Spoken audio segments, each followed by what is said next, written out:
The future of AI in stand-up comedy will probably look less like robots replacing comedians and more like AI becoming a tool, collaborator, and sometimes novelty performer. This is great for new comedians practicing writing every day. I asked ChatGPT to tell me if it's okay for comedians to use AI for writing, and that's what it told me.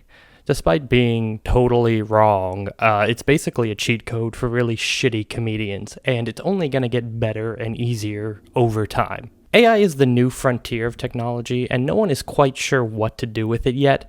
Just to use an analogy, we're sort of in the PS1 era of 3D graphics in video games, which kind of looks like shit, but it's a necessary step before we get to the PS5. By the way, I know a lot of people are nostalgic for the PS1 graphics, but you know what I mean. AI is currently pretty much useless, except as a novelty or to make weird porn, but I think it would be foolish to think it won't eventually become incredible. I do believe AI will eventually be able to create stand-up that is just straight up funnier and more consistent than anything a human can do. But that's no excuse to use it. In fact, if you use AI to make art, you're a fucking loser. If you use AI to make comedy, you're more interested in being perceived as a comedian than actually making comedy. You don't actually want to make people laugh. You want people to think that you're funny, and there is a big difference. I do believe stand-up is a deeply personal art form, and even the goofier, more lighthearted comics draw from what is unique about them, and AI is just presenting an amalgamation of what has already been calculated to be the most effective output for generating a laugh. Which is worse than bombing, by the way.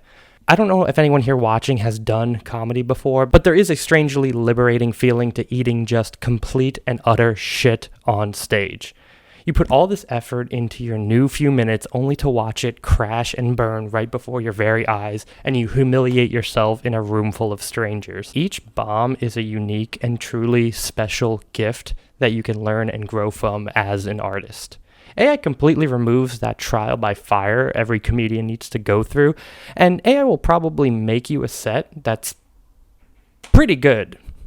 But why do you have to be the one to say it? Anyone can say it. There's no reason why you have to be the one on stage. You aren't the comedian, you're just a mouthpiece reading out AI comedy. If reading out AI comedy makes you a comedian, then doing Mad Libs makes you a novelist. The main point I see in favor of AI art making is that it makes it accessible. Beethoven was deaf. Okay, Monet created his legendary water lilies while losing his vision, and that very hindrance gave them their iconic amorphous look. Kurosawa lost his vision while directing the movie Ran, and it's considered one of his finest works. Granted, these were three geniuses of their time, and none of them were born with their disabilities. They developed over time, but with a quick Google search, you can find thousands of regular people making regular art, living with disabilities. That's what makes the Special Olympics so inspiring. It's people from all over the world refusing to accept that they can't do something just because it's hard. My friend, the great comic Chris Crespo, wrote a book recently, and he doesn't have fucking hands, okay? And he signed it. He's got better penmanship than me. There are tools that make it easier, sure, like speech to text and things like that, but I would argue that's still not as bad as using AI since it requires the meat of the work to be done by the artists themselves. But John, doesn't AI also remove this hindrance of writing as well? No, and this is what AI supporters will never understand because they are not artists, okay? They can only see the final product as the art. They can only appreciate a thing as it exists. Art is not the product. Art is the process. AI doesn't remove a point of friction in the process of making art. It removes the process and in turn removes the art. You might not know this about me, but as a hobby, I make digital art. When I was younger, I wanted to be a comic book artist, and I really loved to draw. I'm not as diligent with it as I used to be, but it's still something I like to doodle with from time to time. I really fell in love with digital art because as a broke teenager and college student, it gave me unlimited materials to work with. And living in New York City, I didn't have space for a studio or art supplies, paints, and canvases in the first place, even if I could afford them. When I did work with physical media, I used to get so stressed out about wasting the expensive markers and papers and pencils that I wouldn't want to use them in the first place. That's when I started using Paint Tool Psi and later Photoshop to remove that stress factor for me, as I could just simply Control Z any mistake that I made. And I could have any color I wanted without me having to pay for the paint. I do consider digital art real art, although it's definitely easier than traditional media due to how forgiving it is, but I feel like the heart of the effort is still there.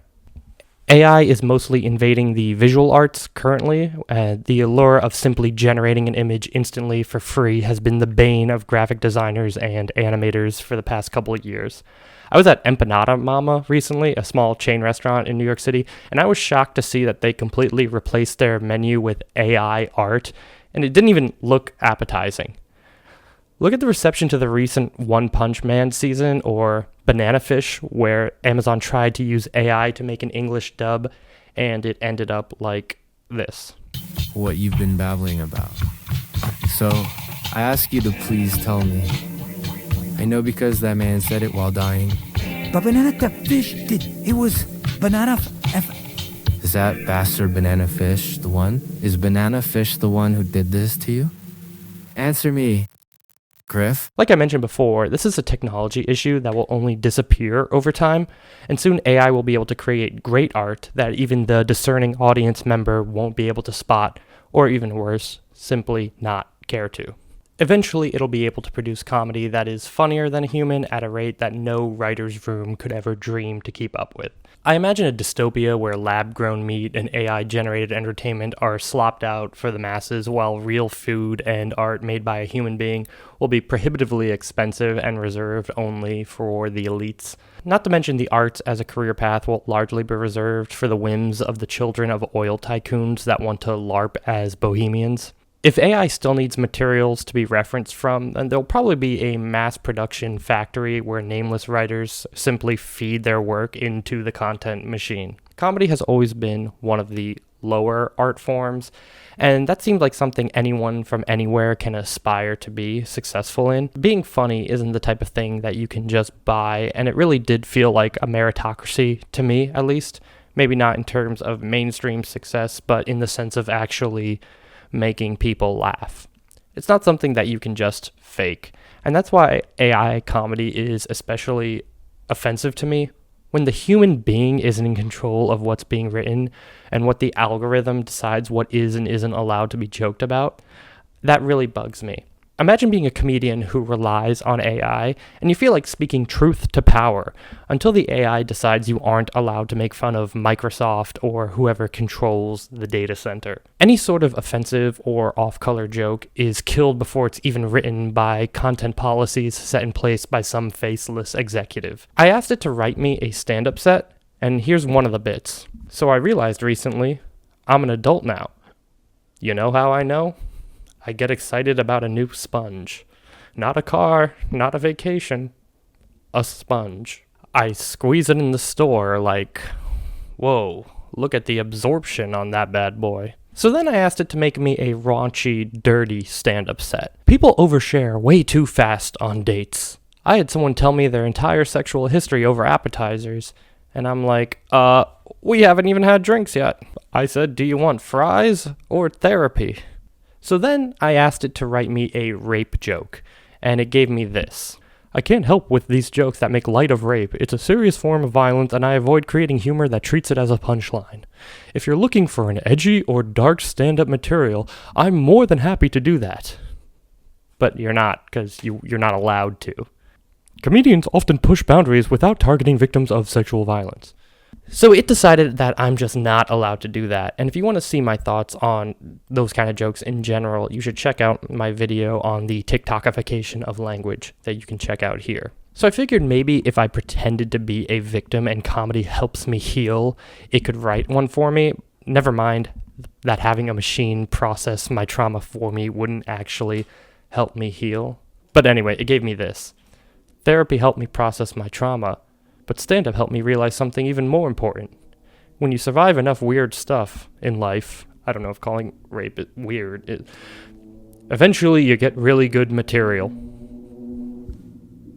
That fucking motorcycle killed that bit, I'll blame it on that. So if I were relying on ChatGPT, it has just unilaterally decided that I'm not allowed to use the word rape in my comedy set. I'm sure I could eventually trick it, but I'm an AI comedian writer now. I don't have time to do that. Comedy should be about pushing the boundary, not letting the boundaries dictate exactly what you are and are not going to say. Another thing is that AI delivers its jokes with the exact same cadence as its regular prose. It always has this certain rhythm to it. Everything's always in threes, which is a principle of comedy, I guess, but not for every single sentence and grouping of structures. To end this rant, I want to share what I believe to be an actually poignant piece of AI art. This is a picture of AI creating salmon swimming in a stream. It rendered everything incredibly realistically, but it didn't visualize the animal, it visualized the product. And that's the problem. If you like this video, leave a comment below, tell me what you think about the future of AI in the arts, and make sure you subscribe. I'll see you next time.